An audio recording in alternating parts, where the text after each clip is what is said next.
It was on a Monday when I sent letters to all my friends telling them about my plan.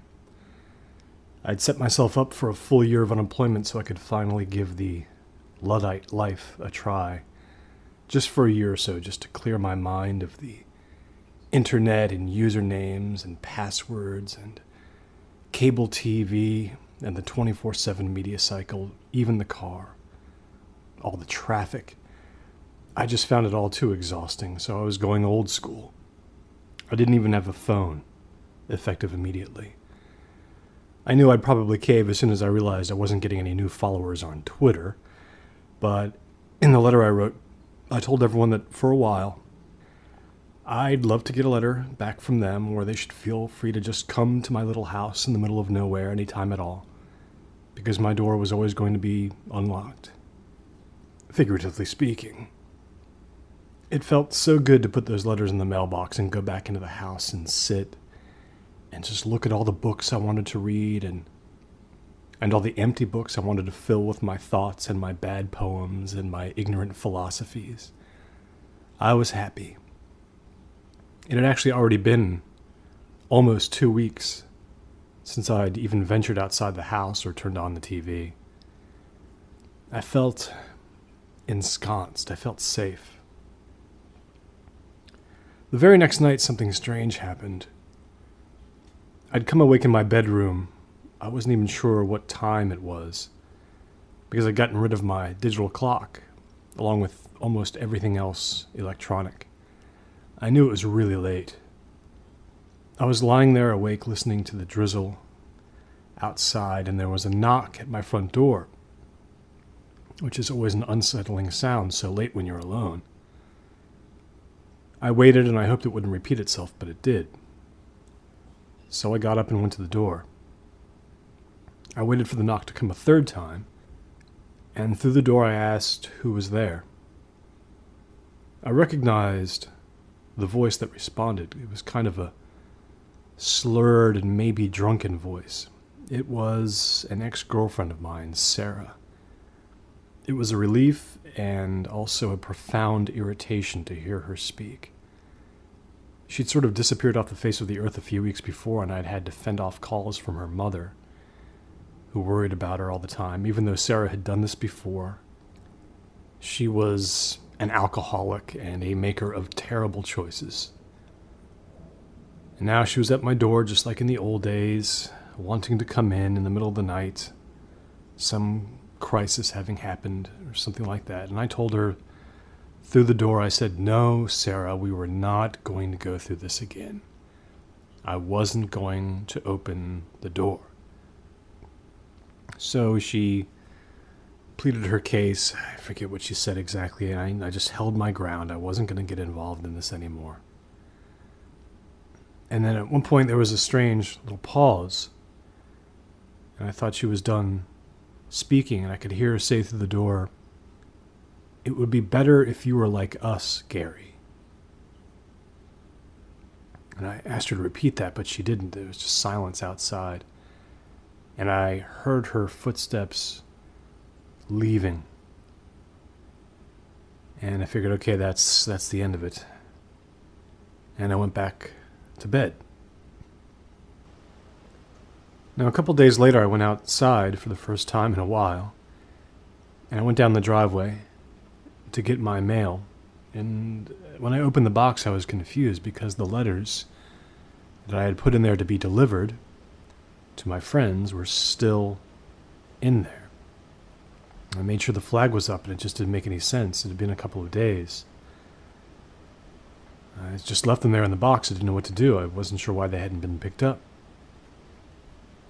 On my way back to the front door, I happened to look down, and I saw 4 or 5 dime-sized drops of dried blood there on the cement.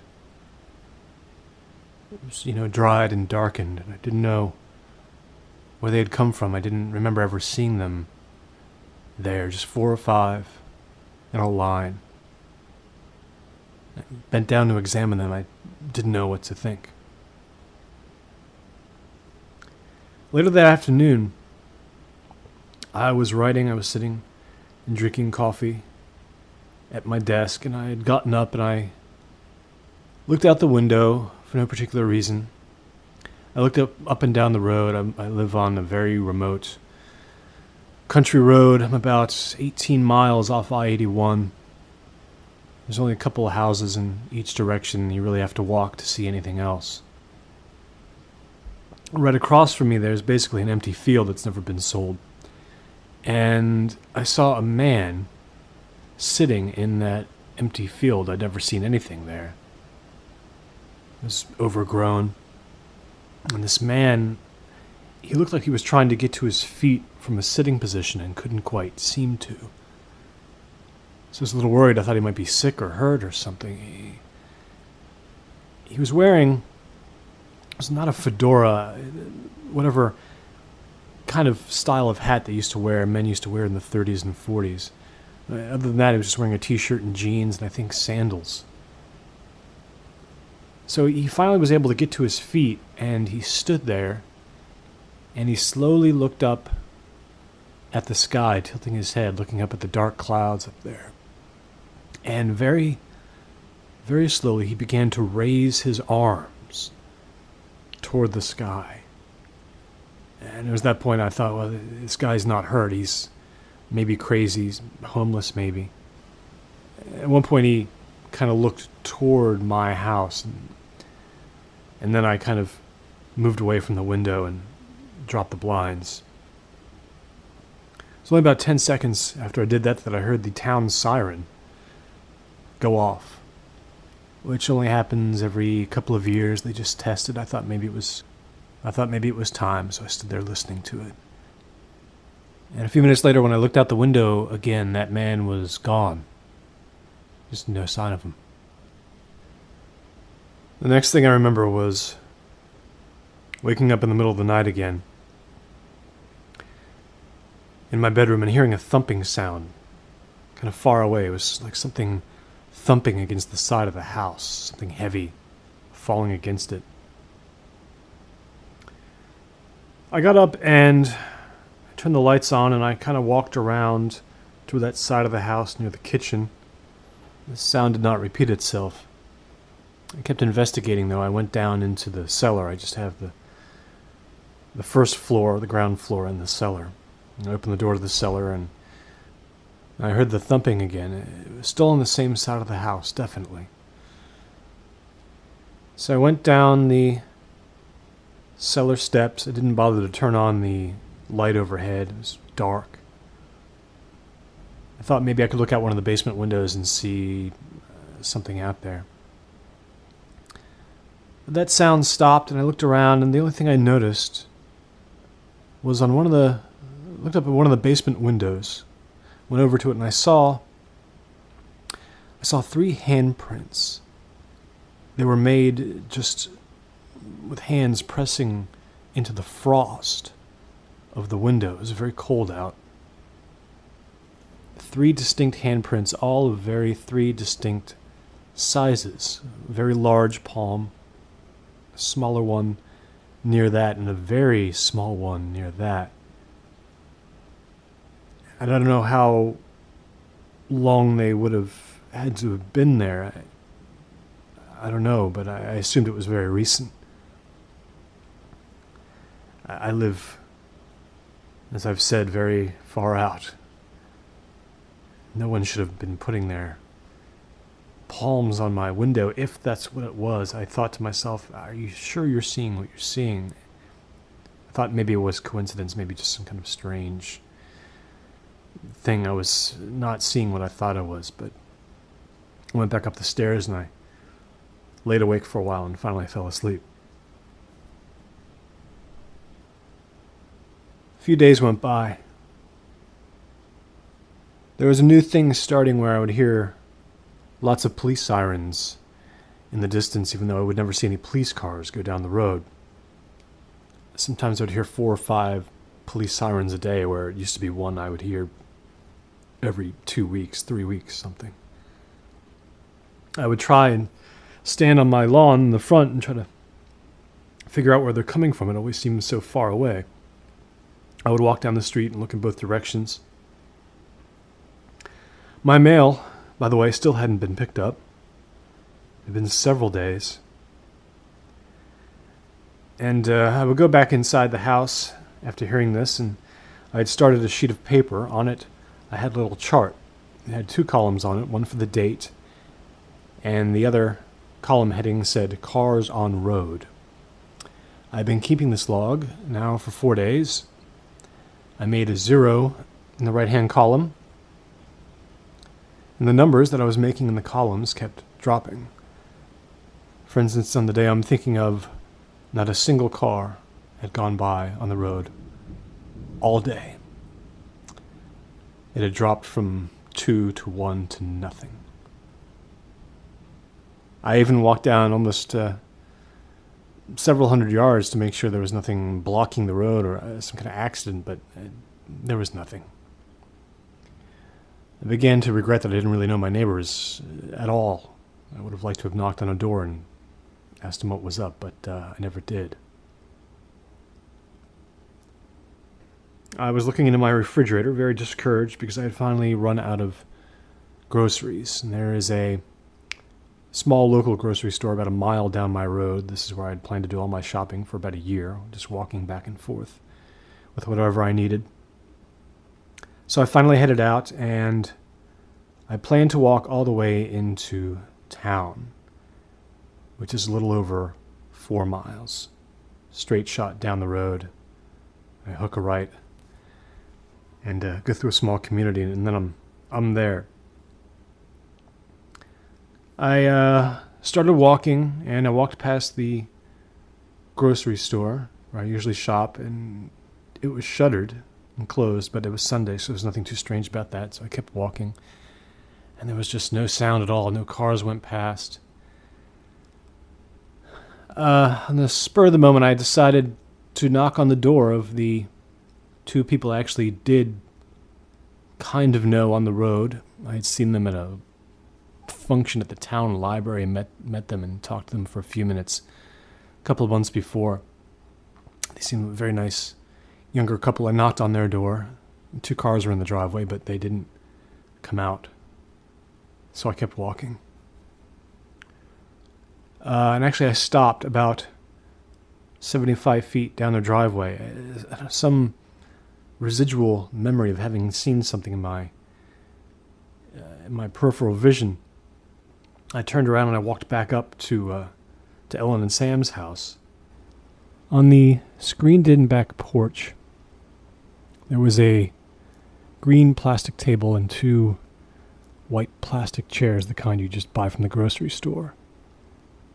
On top of the table there was a spiral notebook, open to about the middle, and I could see the handwriting on one of the exposed pages, though not well enough to make out any of the words.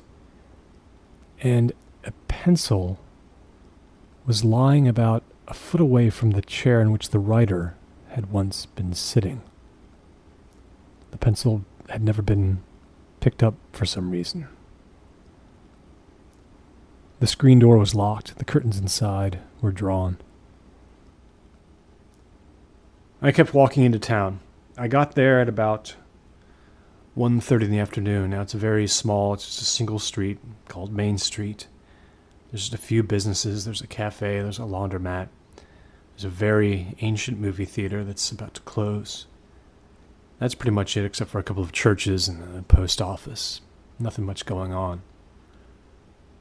Now on a Sunday, everything was mostly closed, but now there was just no sign of human life. Just none at all. And I thought that was impossible. Everything couldn't be closed. Usually the cafe was open. Usually there were a few people on the streets. There was no one. I stood at the head of Main Street just looking and standing and staring. At long last, 1 car rolled by, headed down Easted Street. A little too far away for me to see who was driving it, and driving quite slowly at that. I had no idea what was going on. All I did was just turn around and start to walk back home, not having gotten any food or anything. I didn't know what to do. I just kept walking. walking down the deserted country road, past houses where there was no activity, no one on their lawns, no one getting into cars, going anywhere. I went back inside my house, and I sat and I thought. That night I was very restless, so I went down into the basement and I dug into my old steamer trunk. This is where I had buried a lot of my little electronic devices, as many as I could, and still be somewhat comfortable. Now my TV was gone, my computer was gone, but at the very bottom of the trunk I did have my little clock radio, and I pulled that back out. And I went upstairs and I plugged it in, and I turned it on and started looking for stations. Now, I couldn't get much of anything where I was, but I did hear a couple of the national feeds, the national stations still playing whatever they played. That was strangely comforting, but the more and more I went up and down the dial, the more it was obvious I couldn't find anything local anymore. It was just, everything was static. I couldn't remember if that was always the case, but I could have sworn I used to listen to baseball games many years before on the radio, and that was a local station, and that station seemed to be gone. I just left the radio play static for a long time.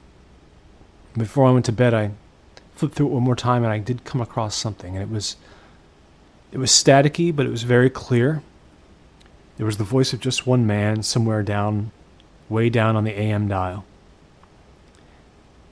And he was saying, that's what we just don't understand. That's what we just don't understand. He was saying that he was the only one left who knew how to keep the signal going out, and he was saying that he was going to stay on for a while, but he didn't know how long he was going to feel safe where he was. And then he said, for anyone who can hear this, who might still be wondering what's happening, let me tell you what I know. And then he began to explain things. For a full 24 hours, I couldn't make a decision about what to do. All day, I mostly just sat and listened to the radio, trying to get that feedback, but it had disappeared. I looked out the window a lot, didn't see anything, nothing had changed. I knew I had to take some kind of action before it became dark, but I couldn't. I was just frozen in place. And the hours passed, and it became night, and I began to become afraid.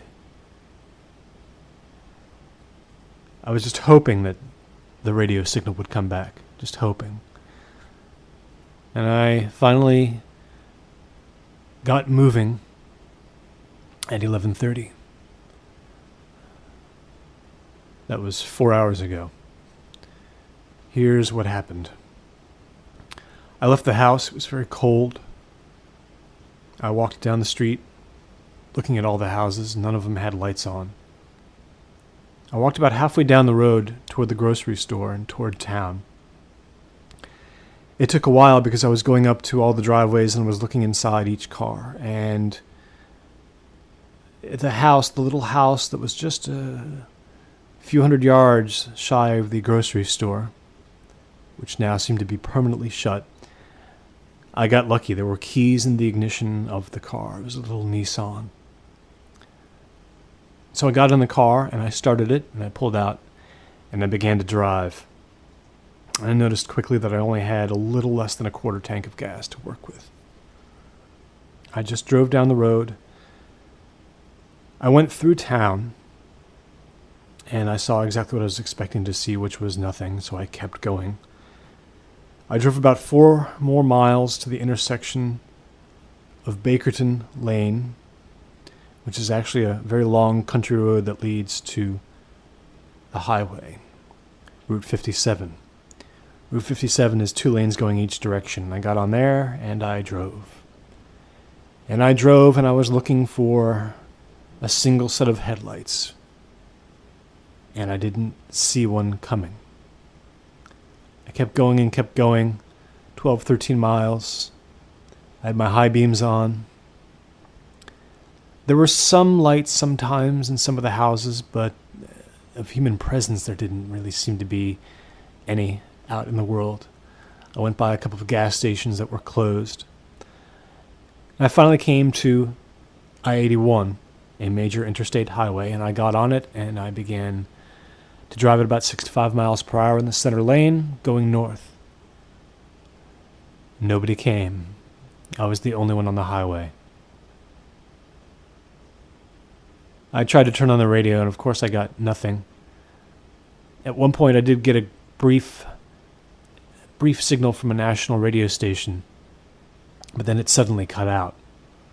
I'm not sure why, and the programming that had been playing was just music on a loop. There was no DJ or anything. It was like it was a recording or something.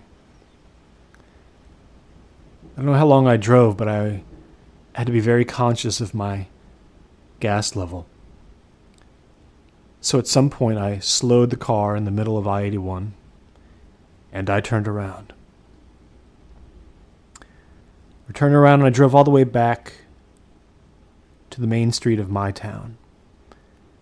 And I parked the car on the side of the road in front of the little Thai restaurant we have there. And I got out and I stood looking around, kind of shivering in the cold, in the dark. I went down a couple of the side streets. Not sure why, I just didn't want to be in that car anymore. I walked through a little church cemetery that was beside the Presbyterian church. I started to go across the grounds of the junior military school. I just felt too uncomfortable. I felt too exposed, so I turned around and I stopped. It felt better to be near buildings of some kind. I got back to Main Street. I was ready to get back in the car. And I looked down the road, and about 3 blocks away, there was a stoplight, and standing on the sidewalk was the figure of a man. I couldn't make out any details. He was just standing there. Now, he obviously must have seen me. I was standing under a streetlight, and the fact that he did not move, that shape did not move, told me I should not approach it. So we just stood there, kind of looking at each other. I assume he was looking at me. I was not going to go near him. I decided the best thing to do was get back in the car right at that moment. So I turned my body toward it. It was only about 8 steps away, and when I turned, I saw in my peripheral vision on my right, well down Wellington Street, one of the side roads, someone was running at me. Someone was running right down the middle of the road, right at me, maybe 100 yards away, and this person was holding some kind of machete, some kind of knife high above his head. And he was just running as fast as he could toward me. And the split second I caught sight of that motion before I even really got a look at the knife or whatever it was he was holding, I bolted for the car. I got right in. I got in, I gunned the ignition, and I peeled out incredibly quickly. And I just floored it right down Main Street. And even though I went right past that figure in the shadows, that silhouette that was standing and looking at me, I did not look at it. I did not look at that person. I went right through the red light and kept going, back toward my house. I knew I had just enough gas to get there. And I was right. And now it's... the clock radio says it's 3:59. The car is sitting in the driveway. Pretty much useless to me now. I'm sitting in a chair in the middle of my basement as I record this, on my little mini cassette recorder that I've had for about 20 years, which I had to dig out from the bottom of my steamer trunk. I've kept it dark in the basement. It's the way I want it. And now I myself am holding a knife of my own, a steak knife, from the kitchen. About 20 minutes ago, there was a knock at the door. I was sitting on my living room sofa. I didn't wait for it to repeat itself this time. I just got up and went over to the door, and I put my head against it, my forehead. I had long since started locking my door. And it was Sarah's voice outside, and she was asking again if I would let her in. She said, "Will you let me in now, Gary?" And I said, "No, Sarah, I won't. I can't." I didn't look out the window. Wouldn't do it, couldn't do it. But Sarah said that they were all going to come in for me now. And she wasn't alone now. And this I could verify was true just by listening very closely. Outside I could sense that human presence, the shuffling of footsteps. I don't know how many were out there. So I asked her, how many? And she said, "Why don't you look out the window and see?" I wouldn't do that.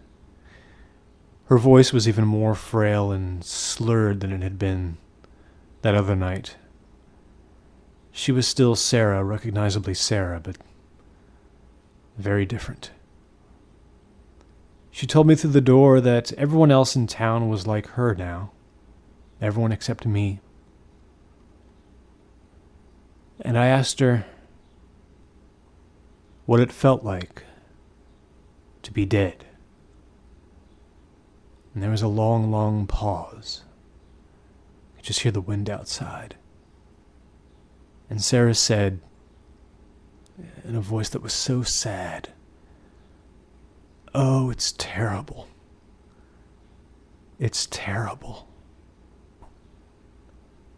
About 5 minutes ago, after having come down the stairs here, I finally gathered the courage to finally open my eyes, and I looked out the basement window nearest to my right, and I saw someone out there in the dark kneel and peer in.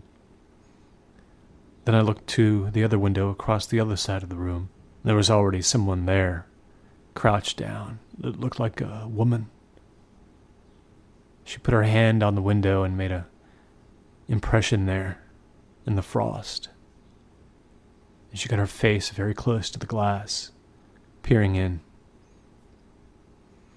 And I sit here and I think about the last thing I ever heard that lonely man on the radio say as he stayed in that radio station to the end. He was talking about what he always thought he'd do if he absolutely knew he was about to die in the next 10 seconds. He said he wanted to try to say something very silly, some little gallows humor quip, like they do sometimes in action movies.